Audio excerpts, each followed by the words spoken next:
PR বুঝি না মানি না এই কথা এটা কোনো রাজনৈতিক দায়িত্বশীল দল বা ব্যক্তির কথা হতে পারে না। এই পদ্ধতি জনগণ চায় কিনা সেটা জুলাই চার্টারের অন্তর্ভুক্ত করে গণভোটে দিয়ে দেওয়া হোক।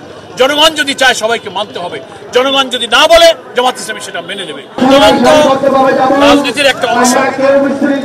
আমরা দাবি করেছি যে জুলাই সনদের আইনি ভিত্তি দিতে হবে। জুলাই সনদের মধ্যে পিআর পদ্ধতিকে অন্তর্ভুক্ত করে সেটাকে গণভোটে দিয়ে জনমত যাচাই করতে হবে। বিফোর ইলেকশন এই গণভোট দিয়ে জনগণ যদি পিআরের পক্ষে মতামত দেয় তাহলে সকল রাজনৈতিক দলকে পিআর পদ্ধতি মেনে নিতে হবে, এটাই আমাদের দাবি।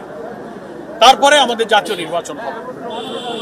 তো আমরা জাতীয় ঐক্যমত্য কমিশনের সঙ্গে দীর্ঘ 3 মাস সহযোগিতা করেছি। সংস্কারের বিষয়গুলো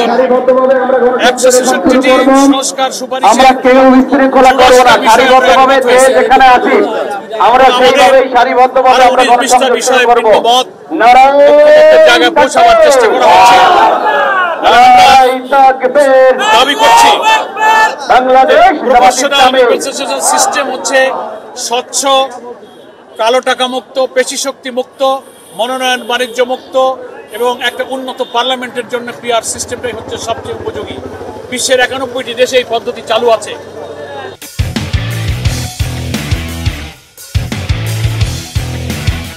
এই পদ্ধতি জনগণ চায় কিনা সেটা জুলাই চার্টারের অন্তর্ভুক্ত করে গণভোটে দিয়ে দেওয়া হোক। জনগণ যদি চায় সবাইকে মানতে হবে, জনগণ যদি না বলে জামাত ইসলামী সেটা মেনে নেবে। কিন্তু জনগণের মতামতকে তুচ্ছ করে পিআর বুঝি না মানি না এই কথা এটা কোনো রাজনৈতিক দায়িত্বশীল দল বা ব্যক্তির কথা হতে পারে না।